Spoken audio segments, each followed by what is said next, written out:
правильно. Представляем вашему вниманию инсценировку сказка о золотом петушке, учащийся 5-го Э-класса. Старец захотел отдохнуть от ратных дел и покой себе устроить. Тут соседи беспокоить стали старого царя в страшном бреде ему творя. Царь-батюшка, проснись! В царстве у меня беда, что ни день лихие гости. Со злости Инда плакал царь Дадон. Инда забывал и сон. Что в конце своих владений охранять от нападения мне приходится держать многочисленную рать.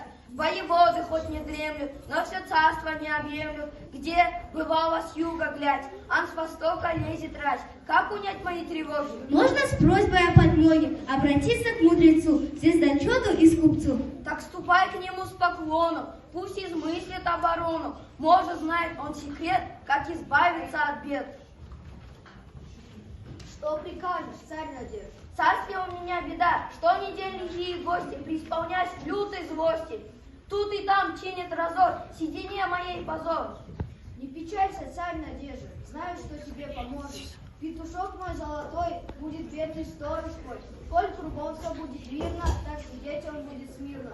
Но лишь чуть со стороны ожидать тебе войны, или набега сильнобранный, или другой беды незваной. Миг тогда мой петушок приподымет гребешок, закричит и стрепенется, и в то место обернется. Куда и должно рать, и против врага послать. Ку-карику, кукарику. Стрепнется, кто стенки обернется, не кричит. И соседи присмирели, воевать уже не смели. Таково им царь Дадон дал отпор со всех сторон. Год-другой проходит мирно, петушок сидит все смирно, но однажды петушок обратился на восток. Ку-карику, кукарику. Царь ты наш, отец народа. Нечто новое невзгода. Что такое? Кто? Куда? Государь, проснись, беда, страх и шум во всей столице. Петушок кричит со спицы. Ку-карику, кукарику. Нет покоя старику, медлить нечего. Эй, скорее, люди, на конь! Эй, живее, созвай скорее рать!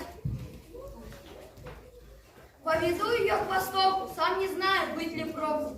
Пересилим вражью силу и в сражение победим. Край любимый, край родимый, мы в обиду не дадим. Рать идет и день, и ночь, всем становится не в мощь.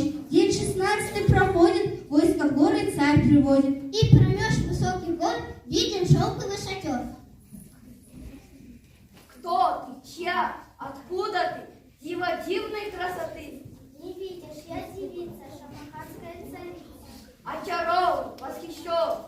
Наконец и пусть обратно со своей силой рады. Из девицы молодой царь отправился домой. Ку-карику, кукарику. Да уймись ты, надоело. Сам я чую, что беда. Едет лично к нам сюда.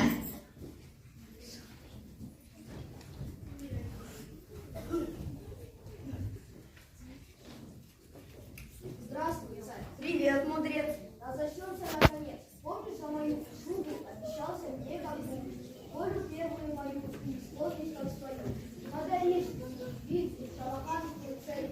Что ты в голову забрал? Я, конечно, обещал, но всему же есть границы, а тебе 4 сотни лет. Подари. Так лишь же нет, ничего ты не получишь, сам себе ты грешник, мучишь. Убирайся цел пока, оттащите старика. На глазах у всей столицы петушок спорхнул со спицы. Колесницы полетел и царю на теме сел. Встрепенулся, клюнул в теле и взвился, и в то же время с колесницы пал Дадон. Охнул раз и умер он. Есть такая номинация «Самый лучший спектакль», и мы эту номинацию даем 2 классам. Значит, в номинацию «Самый лучший спектакль» награждает участие 5-го Э-класса.